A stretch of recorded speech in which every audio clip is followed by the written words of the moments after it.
द्वापर युग में पृथ्वी पर राक्षसों के अत्याचार लगातार बढ़ने लगे।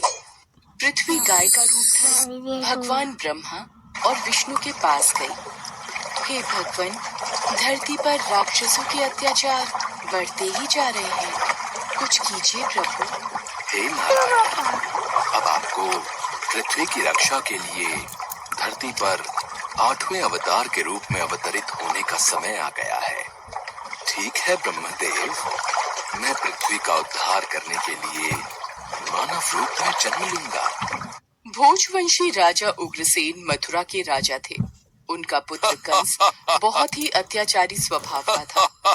कंस ने उग्रसेन को राजगद्दी से उतारकर कारागार में डाल दिया। सैनिकों, पिताजी महाराज को काल कोठरी में डाल दो। आज से मथुरा नगरी में कंस का राज चलेगा। आज से महाराज उग्रसेन यहाँ बंदी बनकर रहेंगे और मथुरा नगरी पर मैं राज्य करूंगा। आशीर्वाद दीजिए पिताजी महाराज। कंस, तू मेरा पुत्र है, ये सोचकर मुझे लज्जा आ रही है। देखना, एक दिन तेरे बाप का घर अवश्य भरेगा। कंस की छोटी बहन देवकी के विवाह की तैयारियां चल रही थी। देवकी मथुरा के राजा उग्रसेन के छोटे भाई देवक की पुत्री थी। ये कंस की चचेरी बहन थी। अरे भैया कंस, आप आइए। प्रिय बहना देवकी, कल तुम इस महल से विदा हो जाओगी। तुम्हारे बिना ये महल सूना हो जाएगा। भैया कंस, आप मुझे बहुत याद आओगे। अगले दिन देवकी का विवाह वसुदेव नामक यदुवंशी सरदार से संपन्न हुआ। महाराज वसुदेव, मैं अपनी बहन देवकी से बहुत स्नेह करता हूँ, इसलिए देवकी बहन को मैं स्वयं अपने रथ पर ससुराल विदा करके आऊंगा। ये तो हमारे लिए बहुत ही सौभाग्य की बात है महाराज कंस। कंस देवकी और वसुदेव को छोड़ने चल पड़ता है।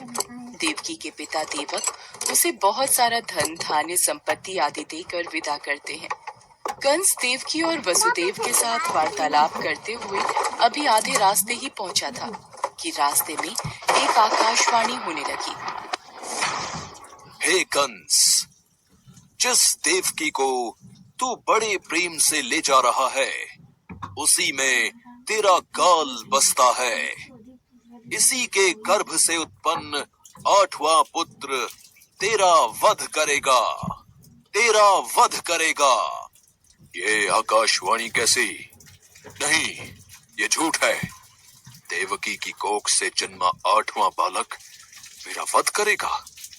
नहीं, ऐसा नहीं हो सकता। यदि ऐसा है तो मैं वसुदेव का ही वध कर देता हूँ। हाँ, यही ठीक रहेगा।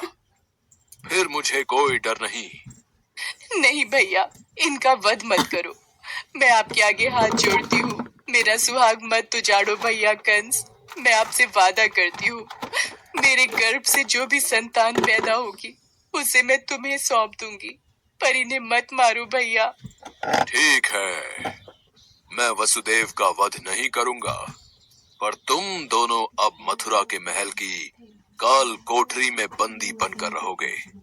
कंस, देवकी तुम्हारी प्रिय बहन है, मुझे काल कोठरी में बंद कर दो, पर देवकी को छोड़ दो। कंस ने वसुदेव और देवकी की एक बात न सुनी और वसुदेव और देवकी को कारागृह में डाल दिया। देवकी वसुदेव दोनों बहुत ही दुखी और हताश हो रहे थे। स्वामी, मेरी वजह से आज आपको कारागृह में रहना पड़ रहा है। मैं ही आपके लिए दुख और विपदा का कारण बनी हूँ। नहीं देवकी, नहीं, ऐसा मत कहो। मैं तुम्हें पत्नी रूप में पाकर बहुत प्रसन्न हूँ। हमें एक दिन कंस के पापों से मुक्ति जरूर मिलेगी।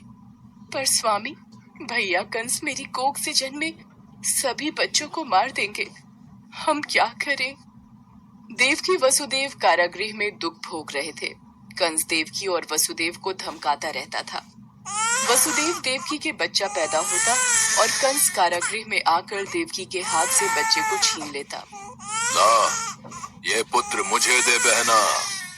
भैया, मेरे पुत्र को मत मारो भैया। नहीं स्वामी, हमारा पुत्र मैं अपने सामने ही अपने सभी पुत्रों का वध होते कैसे देख पाऊंगी।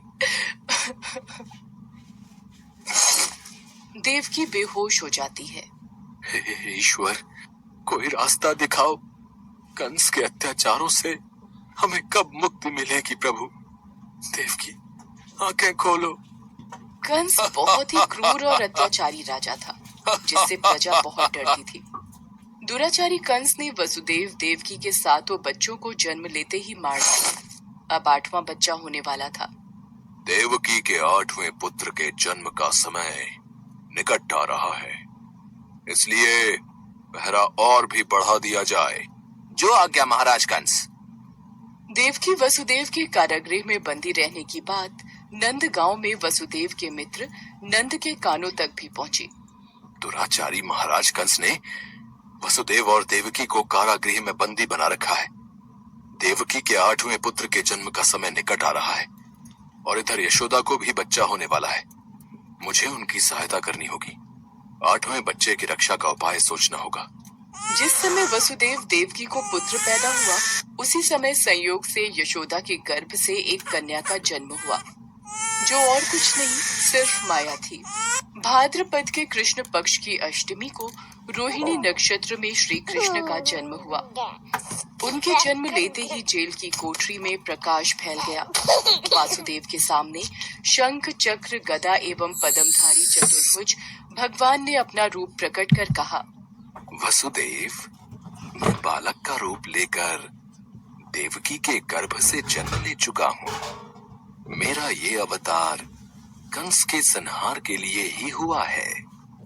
अब देर न करो, तुम मुझे तत्काल गोकुल में नंद के यहाँ पहुंचा दो और उनकी अभी अभी जन्मी कन्या को लाकर कंस को सौंप दो। ये कहकर भगवान विष्णु अंतर्ध्यान हो गए। देखते ही देखते वसुदेव जी की हथकड़ियां अपने आप खुल गईं। कारागृह के द्वार अपने आप खुल गए। सभी पहरेदार सो गए। देवकी बेहोश अवस्था में थी। वसुदेव कृष्ण को एक टोकरी में रखकर गोकुल को चल दिए। बारिश और तूफान के बीच नन्हे कृष्ण को उठाए वसुदेव चल रहे थे। यमुना जी का जल स्तर तो बहुत ऊपर हो रहा है। कैसे जाऊं अपने नन्हे बालक को लेकर? हे नारायण, सहायता कीजिए। यमुना नदी श्री कृष्ण के चरणों को स्पर्श करना चाहती थी, इसलिए वो ऊपर हो गई। भगवान ने अपने पैर लटका दिए। चरण छूने के बाद यमुना घट गई। भगवान श्री कृष्ण की इस लीला को वसुदेव भली भांति देख रहे थे। वो यमुना पार कर गोकुल में नंद के यहाँ गए। मैं इस बालक कृष्ण को तुम्हें सौंप रहा हूँ। ये बड़ा होकर मथुरा वासियों को कंस के अत्याचारों से मुक्ति दिलाएगा। लाओ मित्र वसुदेव, यशोदा अभी गहरी नींद में है। मैं इस बालक को यशोदा की बगल में सुला देता हूँ। नंद माया रूपी कन्या को वसुदेव के हाथों में दे देते हैं। ये लो मित्र, इससे पहले कि कंस कारागृह में पहुंचे, तुम शीघ्र इस कन्या को लेकर वापस लौट जाओ। तुम धन्य हो मित्र, तुम धन्य हो। वसुदेव वापस कारागृह में लौट आते हैं और उनके लौटते ही कारागृह के द्वार अपने आप बंद हो जाते हैं। वसुदेव जी के हाथों में हथकड़ियां पड़ जाती हैं। हाँ, अरे ये तो बच्चे के रोने की आवाज है। महाराज कंस को सूचना देते हैं। देवकी, हमारे यहाँ 8वें पुत्र ने नहीं, पुत्री ने जन्म लिया है। क्या? अब ये तो पुत्री का जन्म हुआ है। पहरेदार कंस के पास जाते हैं। महाराज की जय हो। देवकी ने पुत्र को नहीं, पुत्री को जन्म दिया है। क्या? ऐसा कैसे हो सकता है? कोई बात नहीं, शायद मेरे प्रकोप से भगवान भी डर गए।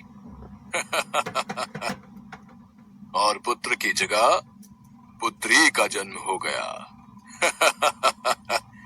ये तो विधि का विधान बदल गया, पर मुझे सावधान रहना होगा। मैं इस कन्या का भी वध कर दूंगा। भैया इसे छोड़ दो, ये तो कन्या है। आपको तो मेरे 8वें पुत्र से कष्ट था। कंस ने देवकी की एक न सुनी और कन्या को देवकी की गोद से छीन लिया। कंस ने जैसे ही कन्या को पत्थर पर पटक कर मारना चाहा, वैसे ही कन्या कंस के हाथों से छूटकर आकाश में उड़ गई और कन्या ने देवी का रूप धारण कर लिया। हे कंस, तुझे मुझे मारकर कोई लाभ नहीं मिलेगा। तुझे मारने वाला तो कब का पैदा हो चुका है और गोकुल पहुंच गया है। ये कहकर देवी अंतर्ध्यान हो गईं। कंस ये दृश्य देखकर गुस्से से छटपटाने लगा और गुस्से में अपने महल में आ गया। कंस ने श्री कृष्ण को मारने के लिए अनेक दैत्य भेजे। श्री कृष्ण ने अपनी अलौकिक माया से सारे दैत्यों को मार डाला। बड़े होने पर कृष्ण ने कंस को मारकर उग्रसेन को राजगद्दी पर बिठाया।